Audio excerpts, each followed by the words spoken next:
안녕하십니까. 행복한 금요일입니다.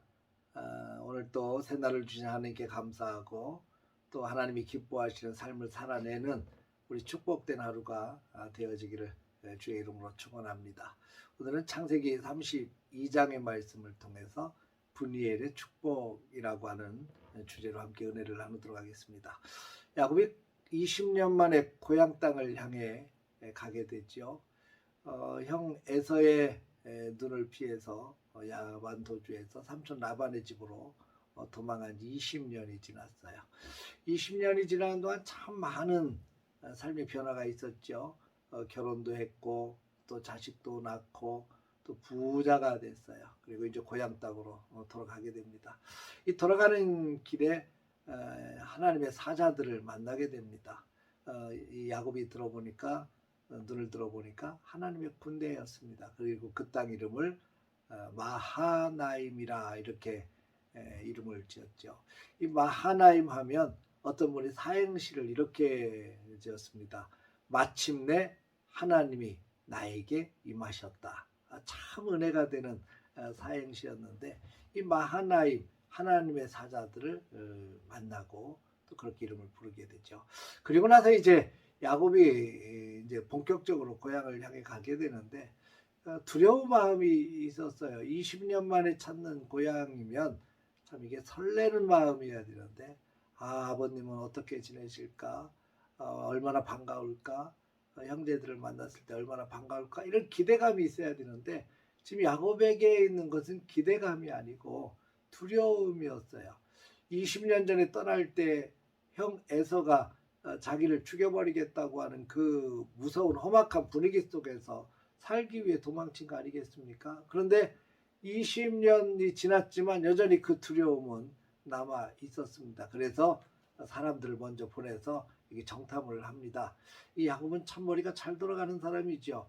형 에서가 지금 어떻게 지내는지 내가 온다고 이야기를 하면 어떤 반응을 보낼지 이렇게 사람을 보냈습니다. 근데 그 사람들이 다녀와서 보고하기를 이렇게 얘기하죠. 형 에서가 400명의 사람들을 데리고 야곱을 맞으러 온답니다. 이렇게 얘기를 들었어요. 400명의 사람들, 아마 예서가 데리고 있는 잘 훈련된 사람, 뭐 오늘날로 얘기하면 용병, 뭐 아니면 자기 군대, 뭐 이런 식으로 해석이 될 것 같아요.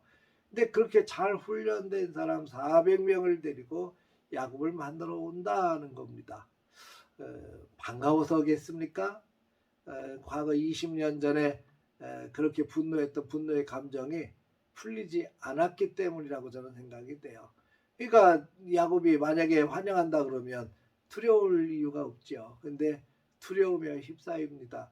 혹시 에서가 와서 자기 처자들을 그렇게 해코지하지 않을까, 어려움을 겪지 않을까. 그래서 생각해낸 것이 여러 가지 방법들을 생각해냅니다. 야곱은 머리가 잘 돌아가는 사람입니다. 그러니까 자기의 모든 공동체를 두 때로 나누었지요. 이쪽에 에서가 한쪽을 치면 다른 한쪽은 도망가자. 뭐 이런 생각도 하게 되고 첫 번째 생각해낸 것은 두 때로 나뉘어서 진행하는 것을 생각해냈고 또 두 번째 생각해낸 것은 선물 공세였습니다. 자기의 재산들을 이렇게 쭉 보고 그 가운데서 형 에서에게 보내는 선물들을 성경 속에 기록해냈는데 어마어마한 소떼 양떼들입니다. 낙타까지 해서 포함해서 엄청난 선물을 여러 때로 나누어서 종들에게 먼저 한 떼씩 보냅니다. 그러면서 형 에서를 만나면 에서가 이것은 무엇이냐 이렇게 묻거든. 예, 야곱이 형 에서에게로 보내는 선물입니다. 그리고 뒤에 야곱도 있습니다. 이렇게 얘기하라고 시켰죠. 형 에서의 마음이 어땠을까? 사람들이 선물 앞에서 물질 앞에서 장사 없다 뭐 이런 이야기도 하지 않습니까? 선물을 받으면 사람의 마음이 조금은 누그러질 수 있죠. 20년 동안 쌓였던 분노의 마음도 아마 조금은 누그러지지 않았을까 생각이 듭니다. 저도 선물을 참 좋아합니다. 주는 것도 좋아하고 받는 것도 좋아합니다. 근데 선물을 받으면 행복하죠. 근데 불편한 사람에게 받는 선물도 과연 좋을까? 여러 가지 생각을 많이 해봐요. 죽여버리겠다고 생각했던 그 사람이 나한테 선물을 보낸다?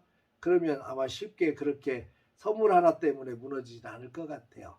아마 에사의 마음도 그러지 않을까 싶어요. 아무리 야곱이 그렇게 엄청난 선물을 몇 차례 나눠가지고 그렇게 준다 해도 에서의 마음 20년 동안 쌓였던 그 감정이 그 선물 하나 때문에 무너지겠습니까?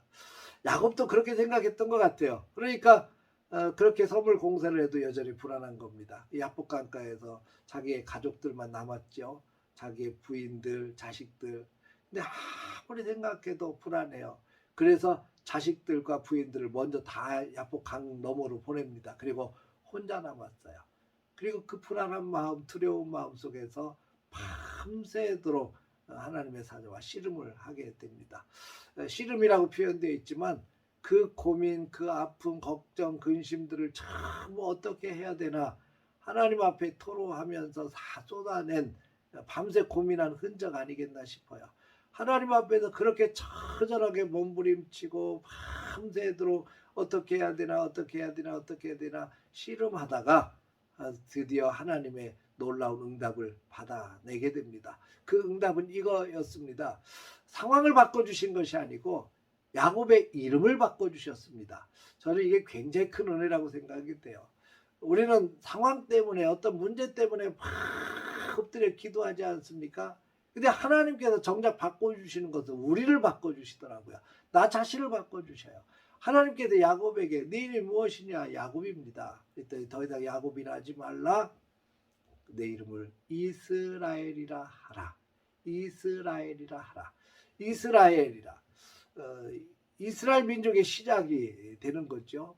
이스라엘이라. 이런 거룩하고 아름다운 이름을 하나님께서 허락해 주십니다. 그 밤새도록 씨름하면서 한두 뼈가 위골이 되고 밤새도록 그렇게 땀 흘리고 땀 범벅이 되고 지치고 그렇게 상했을 때 겨우 얻어낸 것이 이스라엘이었지만 이것이 엄청난 축복의 시작이 되었습니다. 야곱은요, 형 에서도 속여먹고 이삭도 속이고 삼촌 라반과의 관계에서도 쏟고 속이고 막 이러면서 살아왔잖아요. 그게 복인 줄 알았어요. 그런데 진짜 복은 이때부터 시작이 됩니다. 이스라엘이라고 하는 이름으로 바뀌면서부터 진짜 복이 시작이 돼요. 사랑하는 성도 여러분, 우리에게도 진짜 복은 하나님과 씨름하며 얻는다는 것을 여러분 기억하십시오. 하나님과 밤새도록 씨름해서 하나님이 부어주시는 놀라운 은혜 가운데 들어가야 진짜 복이 오는 겁니다. 머리 돌리고 잔머리 돌리고 다른 사람 속이고 그래서 받는 것이 아니고요. 하나님이 부어주시는 것이 바로 복입니다. 이렇게 밤새도록 씨름하고 이름까지 바뀌고 나서 그곳은 하나님과 내가 대면하여 보았다. 브니엘이라고 이름을 지었죠. 이 브니엘의 축복은 야곱이 평생 잊을 수가 없는 가장 인생에 있어서 가장 중요한 사건을 경험하는 그곳이었습니다. 사랑하는 성도 여러분, 우리에게도 브니엘의 축복이 있기를 바랍니다. 하나님과 정말 고민하며 두려움 가운데 씨름하고 하나님이 부어주시는 우리의 삶을 송두리째 바꿔주시는 놀라운 역사의 경험, 이것이 우리에게 있기를 바랍니다. 이번 주 주일부터 수요일까지 우리 교회 부흥회가 시작이 됩니다. 100주년 기념 부흥회 백병돈 목사님을 모시고 시작이 되는데 브니엘의 축복이 있기를 바랍니다. 하나님 앞에서 밤새도록 씨름하면서 거머쥐는 놀라운 축복, 이 놀라운 은혜가 저와 여러분의 삶 가운데 가득하길 바라고 오늘 또 그 주님 바라보며 믿음으로 힘있게 달려갈 수 있는 저와 여러분들 되시기를 주의 이름으로 축원합니다. 할렐루야.